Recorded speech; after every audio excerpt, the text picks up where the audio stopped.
The 25th Flash. Message for the sick. This treatise consists of 25 remedies. It was written as a salve, a solace, and a prescription for the sick, and as a visit to the sick, and a wish for their speedy recovery. A warning and apology. The immaterial prescription was written with a speed greater than all my other writings. Footnote number 1.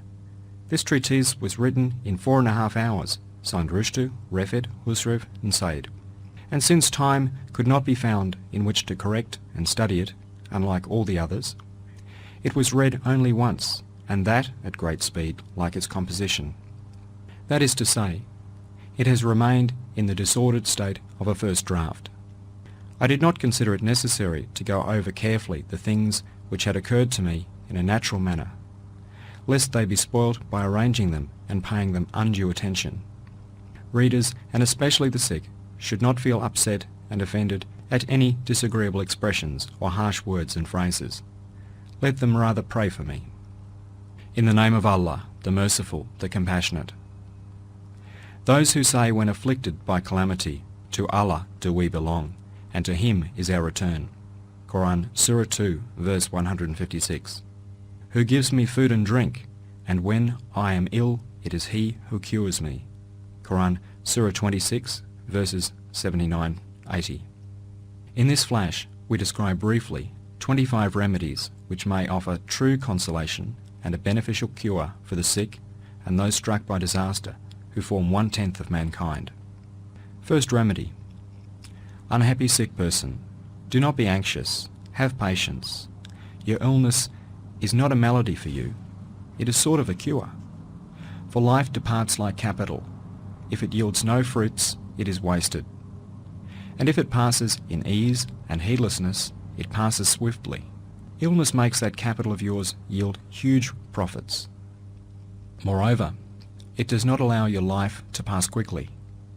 It restrains it and lengthens it, so that it will depart after yielding its fruits. An indication that your life is lengthened through illness is the following much repeated proverb. The times of calamity are long, and times of happiness truly short. Second remedy. O ill person who lacks patience, be patient, indeed, offer thanks. Your illness may transform each of the minutes of your life into the equivalent of an hour's worship.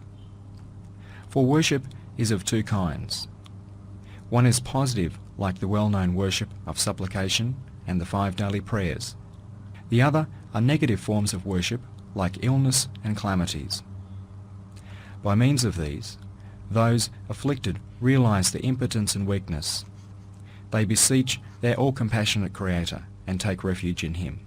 They manifest worship which is sincere and without hypocrisy. Yes, there is a sound narration stating that a life passed in illness is counted as worship for the believer, on condition he does not complain about Allah.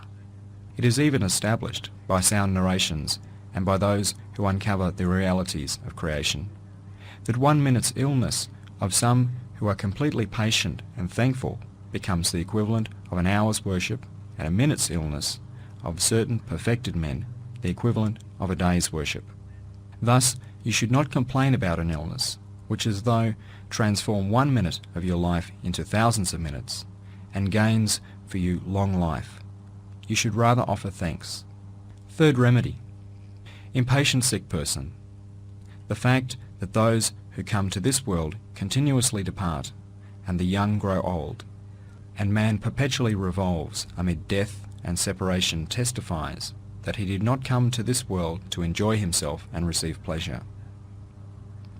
Moreover, while man is the most perfect, the most elevated of living beings, and best endowed in regard to members and faculties, through thinking of past pleasures and future pains, he passes only grievous, troublesome life, lower than the animals.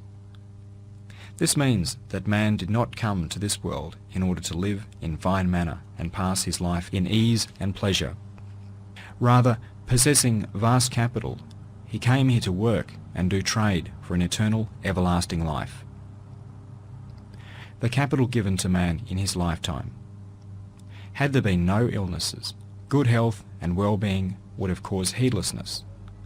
for they show the world to be pleasant and make